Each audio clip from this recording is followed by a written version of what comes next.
আমরা রিসেন্ট কয়েকটা ক্লাসে অ্যালকেন অ্যালকিন অ্যালকাইন শেষ করেছি। আজকে শুরু করতে যাচ্ছি অ্যারোমেটিক যৌগ। অ্যারোমেটিক যৌগ অনেক বড় একটা টপিকস, এখানে অনেক কিছু আছে, অনেক বিক্রিয়া আছে, অনেক কিছু বোঝার আছে। আমরা আস্তে আস্তে এটা কমপ্লিট করব। তো শুরু করছি আজকে অ্যারোমেটিক যৌগ। সর্বপ্রথম অ্যারোমেটিক যৌগ কি সেটা আগে আমরা বুঝি। তো অ্যারোমেটিক যৌগ সম্পর্কে বিজ্ঞানী হাকেল একটা তত্ত্ব দিয়েছে, সেটাকে বলা হয় হাকেল তত্ত্ব। তো অ্যারোমেটিক যৌগ হওয়ার শর্ত তিনি দিয়েছেন, অ্যারোমেটিক যৌগ কোনগুলো হবে। তো উনি বলেছেন যে অ্যারোমেটিক যৌগ হতে গেলে সর্বপ্রথম বলয়াকার হতে হবে। দেখো, যে সকল বলয়াকার, প্রথম কথা হচ্ছে তোমাকে যৌগটায় কি হতে হবে, বলয়াকার হতে হবে। আমরা যে যৌগগুলো এখন পর্যন্ত দেখছি সেগুলো হচ্ছে তোমার অ্যালিফেটিক যৌগ, সেগুলো তো বলয়াকার হয় না, সেগুলো হচ্ছে কি লিনিয়ার হয়। বলয়াকার যৌগ কি, যেমন হচ্ছে বেনজিন একটা কি বলয়াকার যৌগ, তোমরা এসএসসিতে পড়ছো। তো যে সকল বলয়াকার সমতলীয় জৈব যৌগের, অবশ্যই বলয়াকার হতে হবে, সমতলীয় হতে হবে,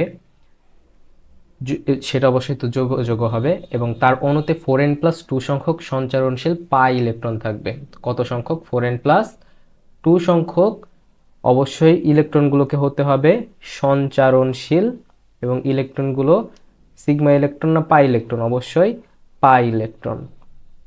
তো এগুলো হচ্ছে অ্যারোমেটিক যৌগ হওয়ার শর্ত। অ্যারোমেটিক যৌগ হওয়ার শর্ত, প্রথমে যৌগটাকে বলয়াকার হতে হবে, বলয়াকার যৌগে 4n+2 সংখ্যক সঞ্চারণশীল পাই ইলেকট্রন থাকতে হবে, তাহলে সেটা হবে অ্যারোমেটিক যৌগ। তো এই যে 4n+2, এখানে n=1 2 3 4 এরকম হচ্ছে ইন্টিজার নাম্বার, অভগ্নাংশ সংখ্যা। তো এখানে 1 2 3 4 এগুলো যদি আমরা 4n+2 তে বসাই, তাহলে আমরা হাকেল সংখ্যা পাই। হাকেল সংখ্যা, হাকেল সংখ্যা দেখো 4n+2, এখানে এই সূত্রে তুমি যদি n=1 বসাও, যদি তুমি 1 বসাও তাহলে কি পাবা? 4+2 মানে 6 পাবা। আচ্ছা আচ্ছা, তার আগে আমরা n=0 বসাই। তুমি যদি 0 বসাও তাহলে পাবা শুধুমাত্র 2। যদি 1 বসাও তাহলে পাবা 6। যদি 2 বসাও তাহলে পাবা 10। যদি তুমি বসাও 3, তাহলে 3 4 12 আর 2 14। তো এগুলো হচ্ছে হাকেল সংখ্যা। হাকেল সংখ্যা হচ্ছে, আমরা যদি বলি হাকেল সংখ্যা হচ্ছে 2 6 10 14, এভাবে 4n+2 যে সূত্রটা আছে সেই সূত্র অনুযায়ী এই সংখ্যাগুলো আমরা পেতে থাকব। তো হাকেল সংখ্যা কি? হাকেল সংখ্যা হচ্ছে 4n+2 এই সূত্রতে যদি আমরা n=0 1 2 3 এগুলো বসাই, তাহলে যেটা পাই সেটাই হচ্ছে হাকেল সংখ্যা। আচ্ছা, n এর জায়গায় আমরা এখানে প্রথমে বসাবো 0 0 1 2 3 4 এরকম। তো যে সকল বলয়াকার সমতুল্য জৈব যৌগের অণুতে এই যে হাকেল সংখ্যক সঞ্চারণশীল পাই ইলেকট্রন থাকে, সেটাই হচ্ছে অ্যারোমেটিক যৌগ। যেমন উদাহরণ হচ্ছে বেনজিন। যেমন উদাহরণ কি? বেনজিন। আমরা দেখি বেনজিন একটা অ্যারোমেটিক যৌগ কেন, সেটা আমরা দেখি। বেনজিন যদি একই, বেনজিন হচ্ছে এরকম, বেনজিন সি, এখানে একটা সি, এখানে একটা সি, এখানে একটা সি, মানে এগুলো হচ্ছে কার্বন, সি সি। এটা হচ্ছে বেনজিন। এখন তোমার এখানে প্রত্যেকটাতে কি থাকে? হাইড্রোজেন থাকে একটা করে, প্রত্যেকটাতে একটা করে হাইড্রোজেন থাকে। এটা হচ্ছে গাঠনিক সংকেত, হাইড্রোজেন হাইড্রোজেন। এরপর এখানে একটা ডাবল বন্ড, এখানে একটা ডাবল বন্ড, এখানে একটা ডাবল বন্ড, এভাবে থাকে। অথবা মানে এরকমও থাকতে পারে, এরকমও থাকতে পারে, সেটা এরকমও হতে পারে। সেটা হচ্ছে carbon carbon carbon carbon carbon carbon carbon, hydrogen hydrogen hydrogen hydrogen.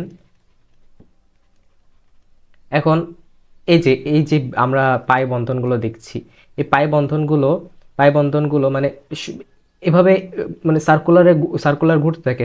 কোনো সময় এই দুইটা কার্বনের মধ্যে পাই বন্ধন, তারপর এই পাই বন্ধনটা কোনো সময় যে উঠে এখানে চলে আসে, এই পাই বন্ধনটা উঠে এখানে চলে যায়, এই পাই বন্ধনটা উঠে এখানে চলে যায়, মানে এই পাই বন্ধনটা স্থির না, এটা সঞ্চারণশীল, যোগের ভিতর সঞ্চারণশীল। সুতরাং মানে আমরা বলতে পারি এখানেও আছে, এখানেও আছে, এখানেও আছে, এরকমও হতে পারে। তো এটা হচ্ছে বেনজিনের গাঠনিক সংকেত।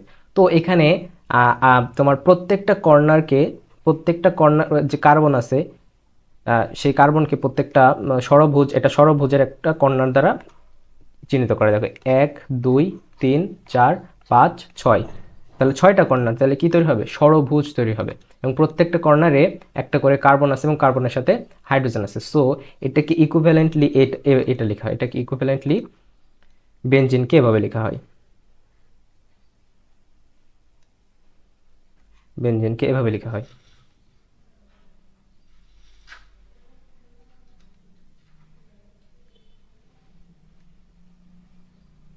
এটা হচ্ছে বেনজিন।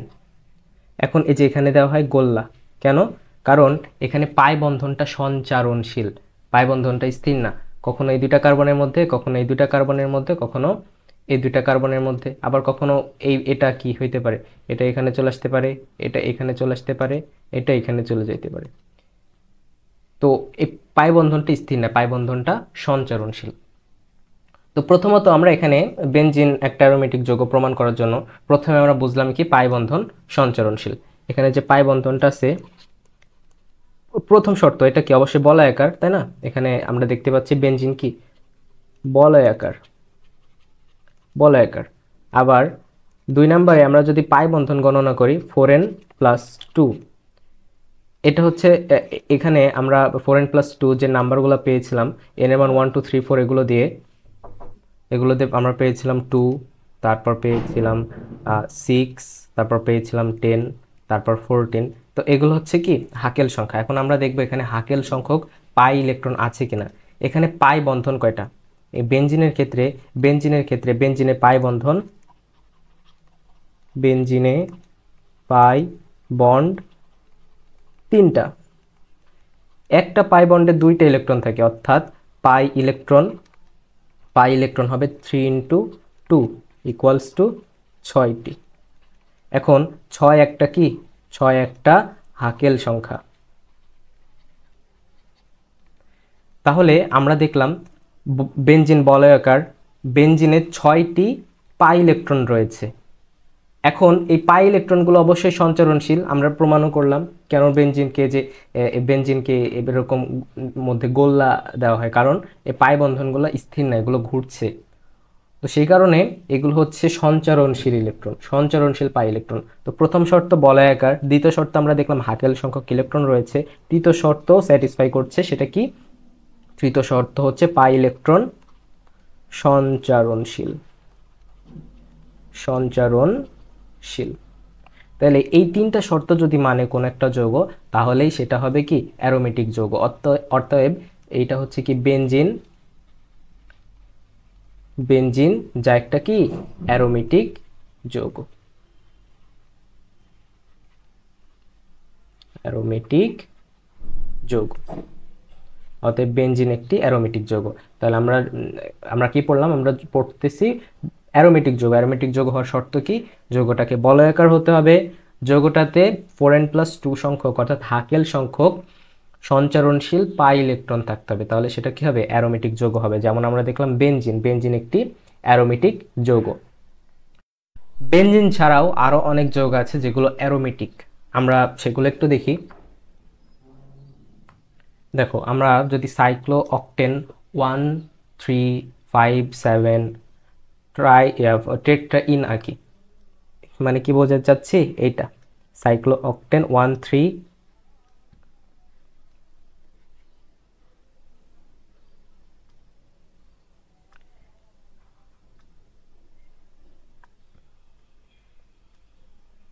এইটা মানে অষ্টভুজ আঁকার পর 1 নাম্বার, 3 নাম্বার, 5 নাম্বার, 7 নাম্বার কার্বনে ডাবল বন্ড আছে, তাই এটাকে আমরা বলছি কি অক্টেন 1 3 5 7 টেট্রাইন। তো এইটা প্রথম শর্ত দেখো তো এখানে, এটা কি বলয়াকার কিনা? এটা বলয়াকার, প্রথম শর্ত বলয়াকার হতে হবে, বলয়াকার। দ্বিতীয় শর্ত হচ্ছে 4n+2 সংখ্যক মানে হাকেল সংখ্যক পাই ইলেকট্রন আছে এখানে। এখানে পাই বন্ধন কয়টা? পাই বন্ড 4টি। তাহলে পাই ইলেকট্রন কয়টা হবে? 4 গুণন 2 মানে 8টি। তাহলে এটা দেখো সঞ্চারণশীল ইলেকট্রন, এগুলো সঞ্চারণশীল ইলেকট্রন, সেটা ঠিক আছে, কিন্তু ইয়া হচ্ছে 8টি। 8 কি হাকেল সংখ্যা? 8 হাকেল সংখ্যা 9। 8 হাকেল সংখ্যা 9। হাকেল সংখ্যা হচ্ছে 2, 6, 10, 14। এটা কি হাকেল সংখ্যা 9। তাই এটা কি নয়? এটা অ্যারোমেটিক যৌগ নয়। তো এটা হচ্ছে নট অ্যারোমেটিক।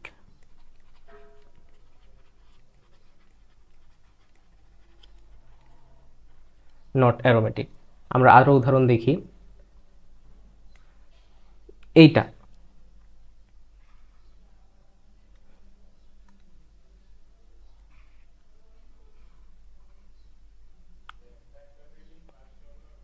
এইটা এটা এটাকে কি বলা হবে? এটাকে বলা হবে সাইক্লোপ্রোপেন 1 ইন। Cyclopropane 1 in.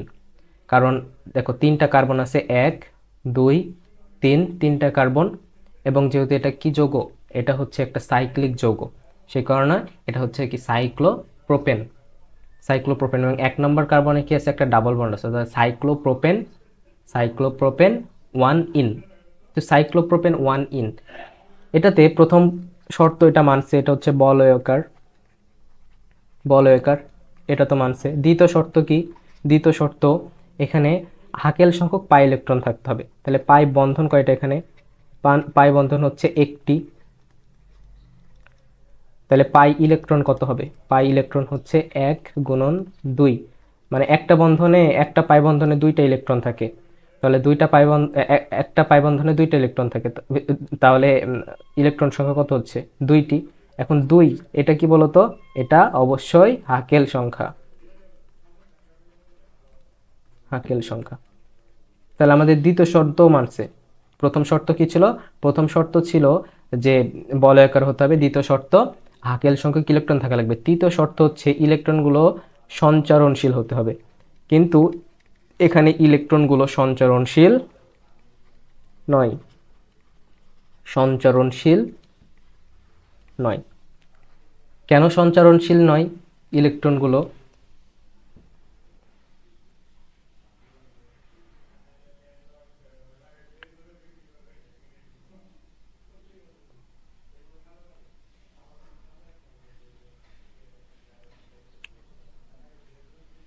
তো ইলেকট্রনগুলো এখানে সঞ্চারণশীল না থাকার কারণে এটা কি হবে না? এটা অ্যারোমেটিক যৌগ হবে না। এই শর্তটা মানছে, প্রথম শর্ত বলয়াকার, এই শর্ত মানছে। হাকেল সংখ্যক ইলেকট্রন আছে, এটাও মানছে, বাট ইলেকট্রনগুলো কি নয়? সঞ্চারণশীল নয়। এখন আমাদের 3টা শর্ত তো ঠিকভাবে মানলো না। একটা শর্ত যদি না মানে তাহলে সেটা অ্যারোমেটিক যৌগ নয়। অতএব এটা কি নয়? এটা অ্যারোমেটিক যৌগ নয়।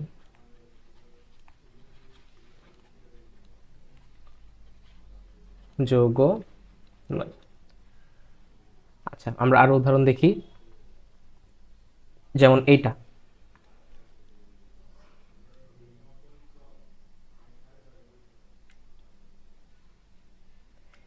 এটা হচ্ছে এখানে শুধুমাত্র আছে প্লাস, এটা প্লাস। এখন এটা কি তোমার অ্যারোমেটিক যৌগ হবে? একটু চিন্তা করো, অ্যারোমেটিক যৌগ হবে? প্রথম শর্ত কি? বলয়াকার। বলয়াকার, এটা তো মানছে, এটা তো অবশ্যই বলয়াকার যৌগ। দ্বিতীয় শর্ত কি? দ্বিতীয় শর্ত হচ্ছে হাকেল সংখ্যক পাই ইলেকট্রন থাকতে হবে। তো এখানে পাই বন্ধন কয়টা? পাই বন্ড হচ্ছে একটি। তাহলে পাই ইলেকট্রন হচ্ছে 2টি। তাহলে 2 তো অবশ্যই কি হাকেল সংখ্যা? হাকেল সংখ্যা। তাহলে আমাদের দ্বিতীয় শর্ত মানছে। এখন তৃতীয় শর্ত হচ্ছে সঞ্চারণশীল হতে হবে। দেখো প্লাস চার্জ থাকার ফলে এটা কিন্তু সঞ্চারণশীল হয়ে গেছে। দেখো ওইখানে কেন সঞ্চারণশীল ছিল না? এখানকার কার্বন হচ্ছে তোমার, এখানকার কার্বন আর এখানকার কার্বনের মধ্যে পাই বন্ধন আছে, মানে এখানে 2টা ইলেকট্রন শেয়ার হয়েছে। শেয়ার হওয়ার ফলে তোমার কি হয়েছে? এখানে পাই বন্ধন তৈরি হয়েছে। এখন আমরা দেখতে পাচ্ছি এই যে এই কার্বনটা ধনাত্মক চার্জ বিশিষ্ট, এই কার্বনটা ধনাত্মক চার্জ বিশিষ্ট। তো ইলেকট্রনগুলো এই কার্বনে কি আছে, ইলেকট্রন কম আছে, ইলেকট্রন কম আছে। তো এই কার্বনটা চাইলে এই কার্বনের কাছে কি করতে পারবে, ইলেকট্রন ট্রান্সফার করতে পারবে, ইলেকট্রন ট্রান্সফার করতে পারবে।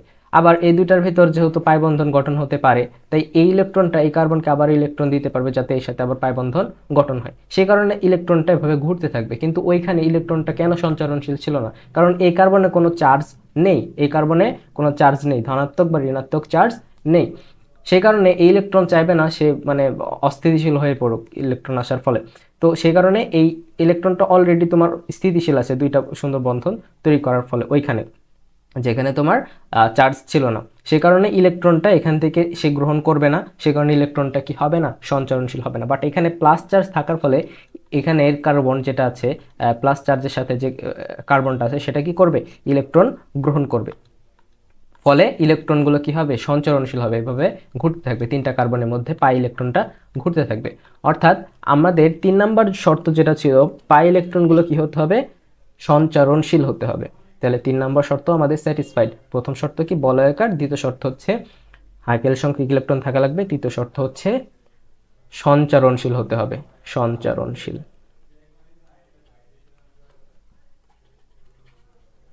তাহলে এটাও তো সঞ্চারণশীল, তাহলে আমাদের তিনটা শর্তই স্যাটিসফাই। তার মানে এটা কি একটা, এটা হচ্ছে একটা অ্যারোমেটিক যৌগ।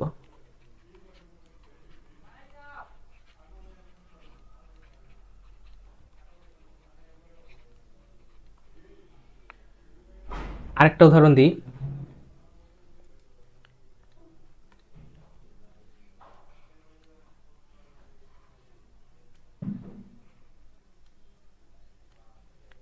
এবার এখানে আছে মাইনাস চার্জ। মাইনাস চার্জ মানে কি আছে, এখানে দুইটা ইলেকট্রন আছে। মাইনাস চার্জ কখন কখন হয়, যখন ইলেকট্রন গ্রহণ করে তখন মাইনাস চার্জ হয়। তাইলে এখানে আমরা এটা দেখি যৌগটা কি অ্যারোমেটিক হবে কি হবে না। প্রথম শর্ত বলয়াকার, এটা আমরা দেখতে পাচ্ছি এটা সুন্দর মতো বলয়াকার।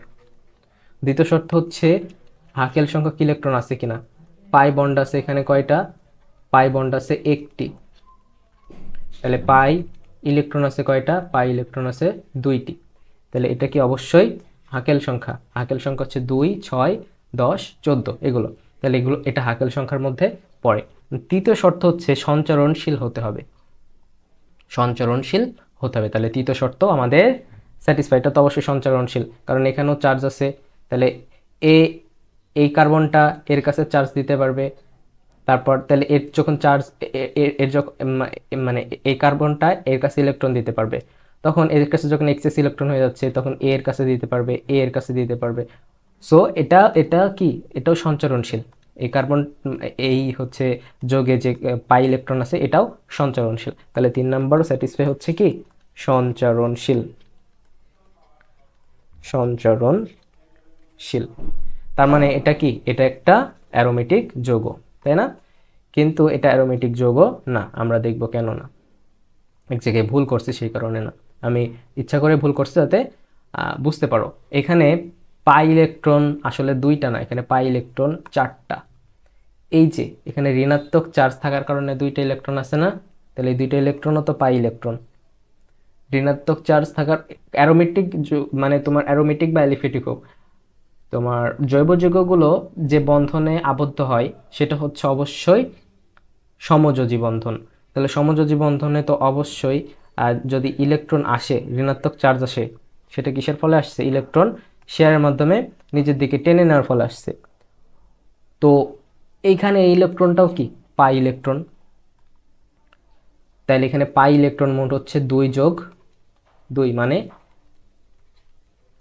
4টি, 2 যোগ 2 4টি। এখন 4 এটা কি হাকেল সংখ্যা, এটা হাকেল সংখ্যা নয়। তার মানে এটা কি অ্যারোমেটিক যৌগ নয়। 3টার মধ্যে 3টা শর্ত স্যাটিসফাই হতে হবে, এখানে 3টার মধ্যে 3টা শর্ত স্যাটিসফাই হয়নি, তাই এটা অ্যারোমেটিক যৌগ নয়। তো আমরা কি পড়লাম, আমরা এতক্ষণ পড়লাম অ্যারোমেটিক যৌগ কখন হবে কখন হবে না।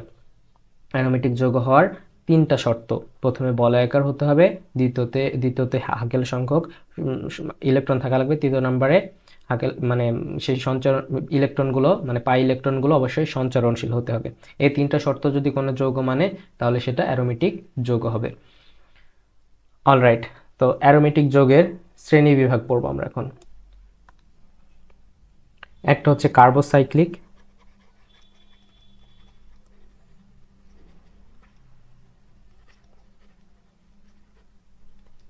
আরেকটা হচ্ছে হেটারোসাইক্লিক,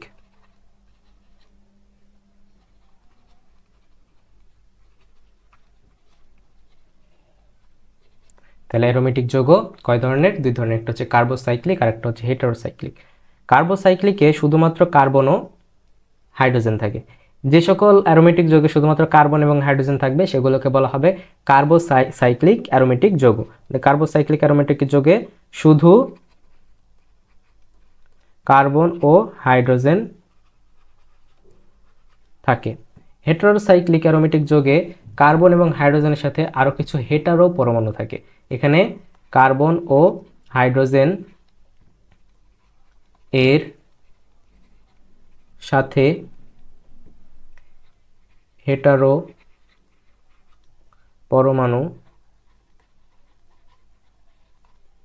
পরমাণু যেমন সালফার, অক্সিজেন অথবা নাইট্রোজেন এইগুলো থাকে, সেগুলো হচ্ছে হেটারোসাইক্লিক। মানে অ্যারোমেটিক যৌগ দুই ধরনের, কার্বোসাইক্লিক, হেটারোসাইক্লিক। কার্বোসাইক্লিক হচ্ছে যে সকল অ্যারোমেটিক যৌগে শুধুমাত্র কার্বন এবং হাইড্রোজেন থাকবে। হেটারোসাইক্লিক অ্যারোমেটিক যৌগ হচ্ছে যেগুলোতে মানে কার্বন এবং হাইড্রোজেনের সাথে কিছু হেটারো পরমাণু থাকবে, যেমন সালফার, অক্সিজেন, নাইট্রোজেন এই সকল হেটারো পরমাণু থাকবে। তো পরীক্ষায় আসে এরকম কয়েকটা হেটারোসাইক্লিক অ্যারোমেটিক যৌগের নাম আমাদের মানে পড়তে হবে, মুখস্থ রাখতে হবে এবং সংকেতগুলো মাথায় রাখতে হবে, এটা তোমার পরীক্ষায় আসে। আমরা এখন কয়েকটা হেটারোসাইক্লিক অ্যারোমেটিক যৌগ দেখি।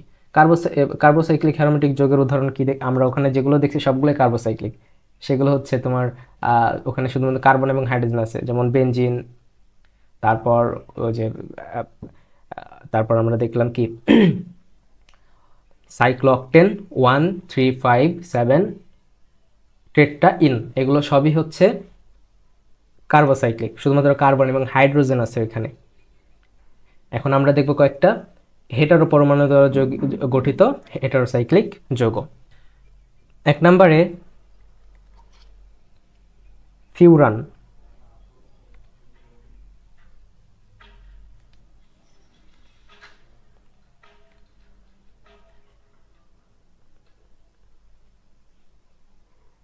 এটা হচ্ছে পঞ্চভুজাকৃতির,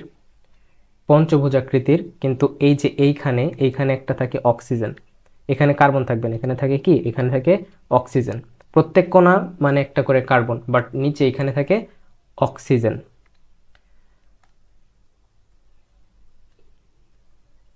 এটাকে বলা হয় ফিউরান। অক্সিজেনের মুক্তজোড় ইলেকট্রন এখানে থাকে কয়টা? 4টা অক্সিজেনের মুক্তজোড় ইলেকট্রন থাকে, 4টা না 2টা।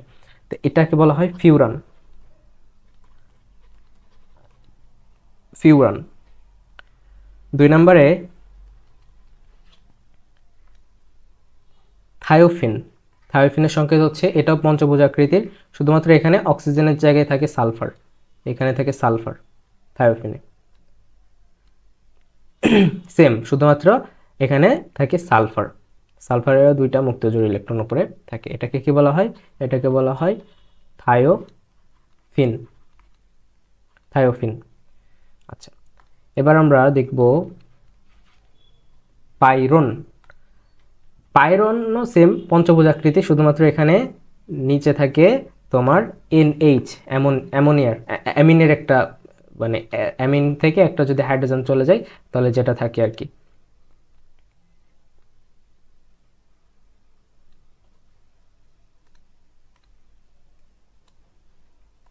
এখানে থাকে NH, অ্যামিন, এখানে 2টা মুক্তজোড় ইলেকট্রন থাকে, এটাকে বলা হয় পাইরন। পাইরন। আরেকটা হচ্ছে পিরিডিন। পিরিডিন হচ্ছে তোমার ষড়ভুজাকৃতির মানে বেনজিনের মতোই, এটা বেনজিনের মতোই, তবে এইখানে তোমার কি হয়, এই যে একেবারে নিচে এখানে তোমার এই কার্বনের জায়গায় শুধুমাত্র থাকে এখানে একটা নাইট্রোজেন পরমাণু থাকে। তাহলে এখানে আমরা প্রত্যেকটা যোগে দেখছি কার্বন হাইড্রোজেন ছাড়াও আরেকটা হেটারো পরমাণু আছে। ফিউরানের ক্ষেত্রে অক্সিজেন, থায়োফিনের ক্ষেত্রে থাকে সালফার, পাইরনের ক্ষেত্রে থাকে NH এবং পিরিডিনের ক্ষেত্রে থাকে নাইট্রোজেন। এটা একেবারে সেম বেঞ্জিনের মতো এরকম পাই বন্ধনও থাকবে। এটাকে কি বলা হয়? এটাকে বলা হয় পিরিডিন। তো এগুলো হচ্ছে হেটারোসাইক্লিক যৌগ। আমাদের এগুলো মাথায় রাখতে হবে, কারণ এগুলো মানে পরীক্ষায় সরাসরি চলে আসে। নিচের কোনটি ফিউরানের সংকেত, কোনটি পাইরনের সংকেত, কোনটি পিরিডিনের সংকেত, এগুলো চলে আসে। আচ্ছা, তোমাদের তোমরা দেখছো ন্যাপথলিন নামে একটা জিনিস দেখছো, যেটা হচ্ছে তোমার প্রচন্ড কি বাজে একটা গন্ধ করে। এটা হচ্ছে বাসায় যদি মানে কাঠের জিনিসে ঘুণ ধরে তাহলে ন্যাপথলিন দেওয়া হয়, আর ন্যাপথলিন অনেক কাজে ব্যবহার করা হয়। তো ন্যাপথলিন হচ্ছে একটা অ্যারোমেটিক যৌগ। অ্যারোমেটিক শব্দের অর্থ হচ্ছে সুগন্ধ, অ্যারো শব্দের অর্থ হচ্ছে সুগন্ধ। তো মানে যেসব এই সকল যৌগ থেকে কি বের হয়, সুগন্ধ অথবা দুর্গন্ধ দুইটাই বের হয়। প্রচুর পরিমাণে এই সকল যৌগে কি থাকে, গন্ধ থাকে। তো সেই কারণে এই সকল যৌগকে বলা হয় অ্যারোমেটিক যৌগ। তো ন্যাপথলিনও একটা অ্যারোমেটিক যৌগ। আমরা ন্যাপথলিন নিয়ে একটু পড়াশোনা করি।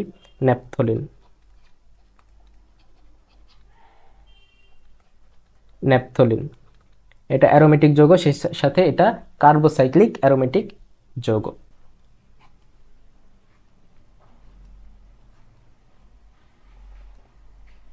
এখানে একটা তোমার ষড়ভুজ, সেটা আরেকটা ষড়ভুজের সাথে যুক্ত থাকে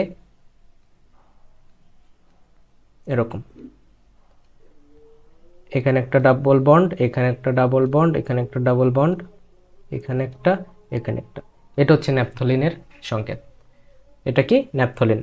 তো ন্যাপথলিনে তোমার এটা একটা অ্যারোমেটিক যৌগ কেন? প্রথমত এটা কি দুইটা কি বলয়াকার, দুই মানে দুইটা বলয়ের সামান্যে এটা গঠিত।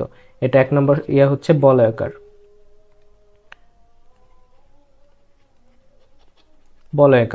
দুই নাম্বার এখানে পাই বন্ড আছে কয়টা? পাই বন্ড আছে এখানে 3টা, ওখানে 2টা, মোট 5টা। তাহলে পাই ইলেকট্রন হচ্ছে 5 গুণন 2 ইকুয়ালস টু 10টা। 10টা পাই ইলেকট্রন আছে। এবং এই পাই ইলেকট্রনগুলো কি সঞ্চারণশীল। তাহলে 3টা শর্তই মানছে ন্যাপথলিন, যে এটা বলয়াকার, তারপর হাকেল সংখ্যক ইলেকট্রন আছে 10 হাকেল সংখ্যা নয়, 10 হাকেল সংখ্যা 2, 6, 10, 14 এগুলো হচ্ছে হাকেল সংখ্যা। 4n+2 এখানে n = 1 2 0 1 2 3 4 এগুলো বসালেই যে সংখ্যাগুলো পাওয়া যায় সেগুলো হচ্ছে হাকেল সংখ্যা। তাহলে এই যৌগটা বলয়াকার, ন্যাপথলিন বলয়াকার, 10টি পাই ইলেকট্রন আছে এবং সঞ্চারণশীল পাই ইলেকট্রন। তাই ন্যাপথলিন একটা কি? ন্যাপথলিন একটা অ্যারোমেটিক যৌগ। এবং সেটা কি অ্যারোমেটিক যৌগ? কার্বোসাইক্লিক অ্যারোমেটিক যৌগ।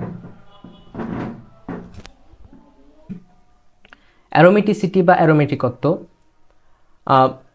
অ্যারোমেটিক যৌগগুলো বিশেষ ধরনের ধর্ম প্রদর্শন করে, এগুলোকে বলা হয় অ্যারোমেটিসিটি বা অ্যারোমেটিকত্ব। তো বিশেষ ধরনের ধর্মগুলোর মধ্যে রয়েছে, প্রথমে 1 নাম্বার হচ্ছে বিশেষ ধরনের অসম্পৃক্ততা। এটা হচ্ছে বিশেষ ধরনের অসম্পৃক্ততা। অসম্পৃক্ত যৌগ কাকে বলে আমরা পড়েছি। অসম্পৃক্ত যৌগ হচ্ছে যেগুলোতে ডাবল বন্ড অথবা ট্রিপল বন্ড থাকে, সেগুলোকে বলা হয় অসম্পৃক্ত যৌগ। তো এখানেও তো মানে আমরা দেখছি যে বেশিরভাগ অ্যারোমেটিক যৌগেই কি থাকে, ডাবল বন্ড থাকে, মানে তোমার হচ্ছে একটা পাই বন্ধন থাকে। তো এগুলো কি অবশ্য অসম্পৃক্ত যৌগ, কিন্তু এদের অসম্পৃক্ততা বিশেষ ধরনের।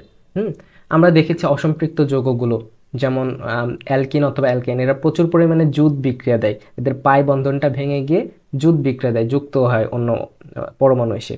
কিন্তু এইখানে তোমার অ্যারোমেটিক যৌগগুলো অসম্পৃক্ত হওয়া সত্ত্বেও জুট বিক্রিয়া দেয় না। তাই এদের যে তোমার অসম্পৃক্ততা আছে, এই অসম্পৃক্ততাকে বলা হয় বিশেষ ধরনের অসম্পৃক্ততা। বিশেষ ধরনের অসম্পৃক্ততা। বিশেষ ধরনের অসম্পৃক্ততা কেন বলা হয়? অসম্পৃক্ত যৌগ হওয়া সত্ত্বেও জুট বিক্রিয়া দেয় না। অসম্পৃক্ত যৌগ হওয়া সত্ত্বেও জুট বিক্রিয়া দেয় না।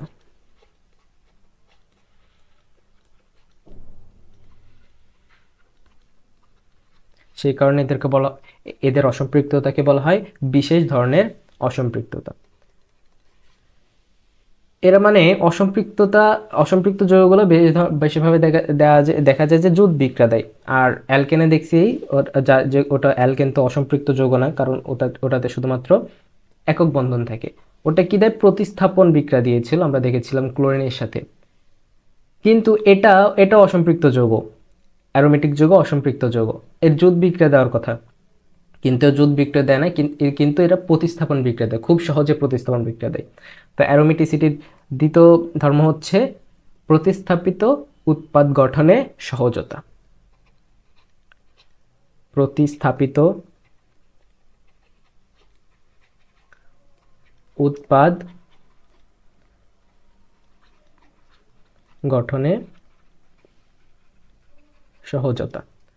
অর্থাৎ অ্যারোমেটিক যৌগগুলো বিশেষ ধরনের অসম্পৃক্ততা প্রদর্শন করে, এরা জুট বিক্রিয়া দেয় না অসম্পৃক্ত যৌগ হওয়া সত্ত্বেও। অ্যারোমেটিসিটি বা অ্যারোমেটিকত্বের 2 নম্বর মানে বৈশিষ্ট্য হচ্ছে প্রতিস্থাপিত উৎপাদ গঠনের সহজতা, এরা খুব সহজেই প্রতিস্থাপিত উৎপাদ গঠন করে। 3 নম্বর বৈশিষ্ট্য হচ্ছে অধিকতর সুস্থিতি, এরা অধিক সুস্থিত যৌগ। ঠিক আছে, অ্যারোমেটিক যৌগগুলো খুবই বেশি সুস্থিত হয়, অধিক সুস্থিত।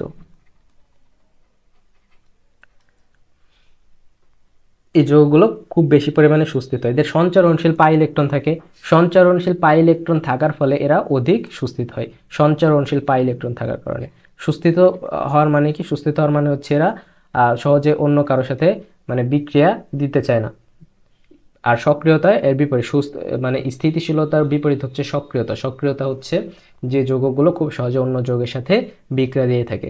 তো এরা হচ্ছে অধিকতর সুস্থিত। কিসের কারণে অধিকতর সুস্থিত? সঞ্চারণশীল পাই ইলেকট্রন থাকার কারণে।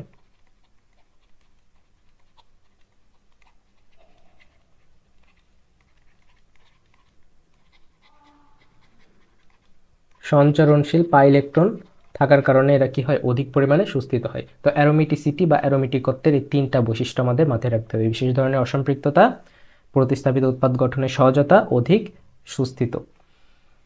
তো এটা ছিল মানে অ্যারোমেটিসিটি বা অ্যারোমেটিকত্বের বৈশিষ্ট্যগুলো। এখন আমরা চলে যাব একেবারে অ্যারোমেটিক যৌগের বিক্রিয়াতে। তো আমরা যখনই কোনো টপিক শুরু করি তখন আমরা বলেছিলাম যে প্রথমে আমরা সেটা তৈরির বিক্রিয়া পড়ব, মানে সেটা প্রস্তুতের বিক্রিয়া, তারপর সেটা রাসায়নিক বিক্রিয়া, অন্যগুলোর সাথে কেমনভাবে বিক্রিয়া দেয়। তো বেনজিন মানে অ্যারোমেটিক যৌগ বলতেই মানে বেনজিন প্রধান। অ্যারোমেটিক যৌগের প্রধানই হচ্ছে বেনজিন, অনেক পরিমাণে ব্যবহার করা হয় বেনজিন। তো বেনজিন প্রস্তুতি আমরা দেখব। সর্বপ্রথম দেখব আমরা বেনজিন প্রস্তুতি। বেনজিন প্রস্তুতির কয়েকটা মেথড আছে। আমরা সর্বপ্রথম আমরা যে মেথডটা দেখব সেটা হচ্ছে সোডা লাইম পদ্ধতি। সোডা লাইম পদ্ধতিতে বেনজিন প্রস্তুতি। সোডা লাইম পদ্ধতি, সোডা লাইম পদ্ধতিতে আমরা অ্যালকেন প্রস্তুতিও দেখছিলাম, তাই না? ওটার মতোই সেম। ওখানে কি ছিল?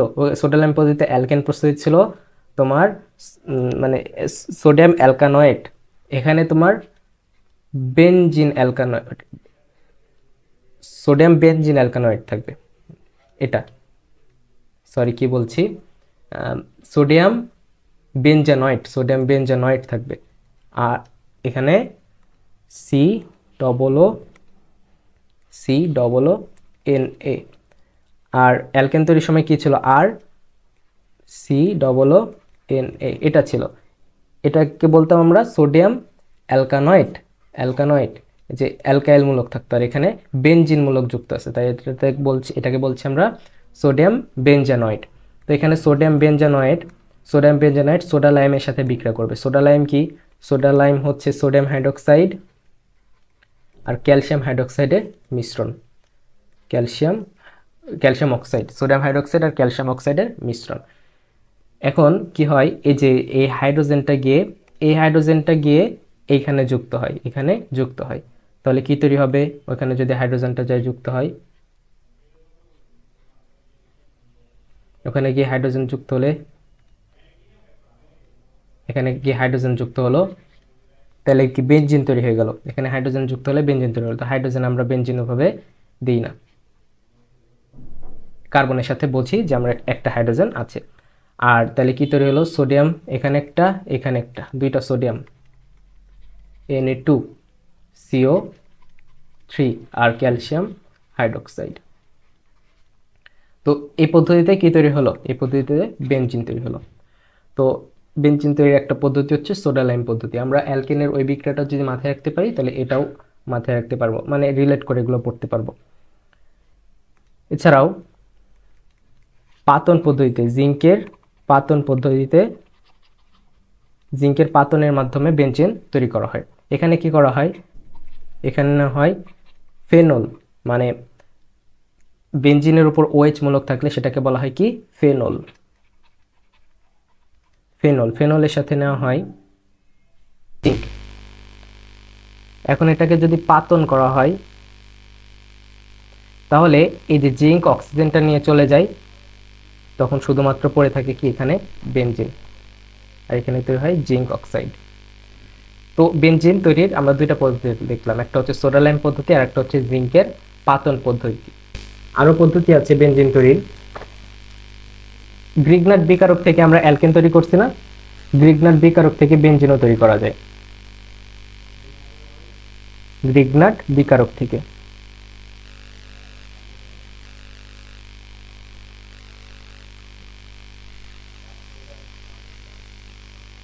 ঠিক আছে, গ্রিগনাট বিকারক কি, গ্রিগনাট বিকারক হচ্ছে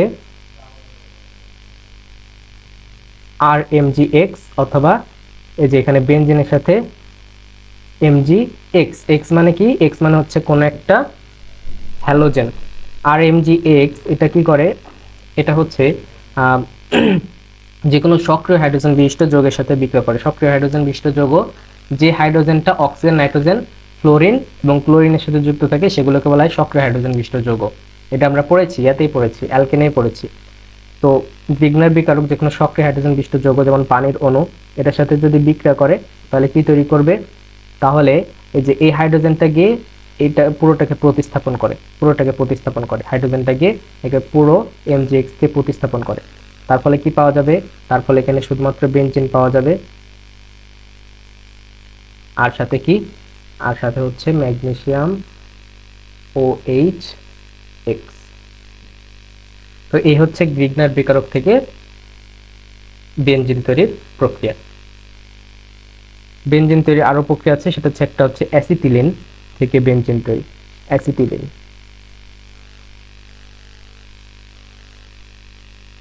অ্যাসিটিলিন থেকে, অ্যাসিটিলিন কি, অ্যাসিটিলিন হচ্ছে এটা, মানে ইথাইনকে বলা হয় অ্যাসিটিলিন, ইথাইন CH111CH। এটা তিনটা নেওয়া হয়, এটা তিনটা নিয়ে লোহার পাইপের ভেতর দিয়ে, লোহার পাইপ, এফি দ্বারা কি বোঝাচ্ছি, লোহার পাইপের ভেতর দিয়ে অতিরিক্ত তাপমাত্রায় প্রবাহিত করা, মানে অতিরিক্ত তাপমাত্রা, মানে প্রায় 500°C তাপমাত্রায় যখন অ্যাসিটিলিনকে লোহার পাইপের ভেতর দিয়ে নিয়ে যাওয়া হয়, তখন কি হয়, অ্যাসিটিলিন তিনটা মিলিত হয়ে, এখানে দেখো দুইটা কার্বন, একটা অ্যাসিটিলিন দুইটা কার্বন, তো তিনটা অ্যাসিটিলিন মিলিত হয়ে 6 কার্বন বিশিষ্ট চাক্রিক যৌগ বেনজিন তৈরি করে।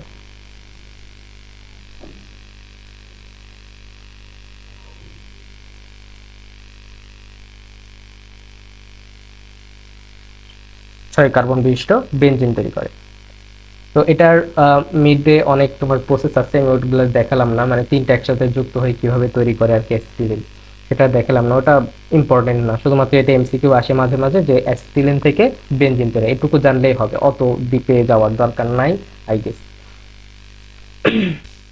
বেনজিন তৈরি আরেকটা প্রসেস আছে, সেটা হচ্ছে আলকাত্রা থেকে বেনজিন তৈরি। আমরা আলকাত্রা দেখছি না, আলকাত্রা থেকে বেনজিন তৈরি করা যায়, আলকাত্রা থেকে বেনজিন। তো এটার অনেক প্রসেস আছে। আলকাত্রাকে তোমার যদি উত্তপ্ত করা হয় তাহলে বিভিন্ন তাপমাত্রায় বিভিন্ন জিনিস উৎপন্ন হয়। আর তোমার 170°C তাপমাত্রায় লঘু তেল উৎপন্ন হয়। আমার কথাটা লিখে নিতে পারো, লাল কাত্রাকে উত্তপ্ত করলে 170°C তাপমাত্রায় লঘু তেল উৎপন্ন হয়। সেই লঘু তেল থেকে অম্লীয় ক্ষারীয় পদার্থ দূরীকরণের মাধ্যমে বেনজিন পাওয়া যায়।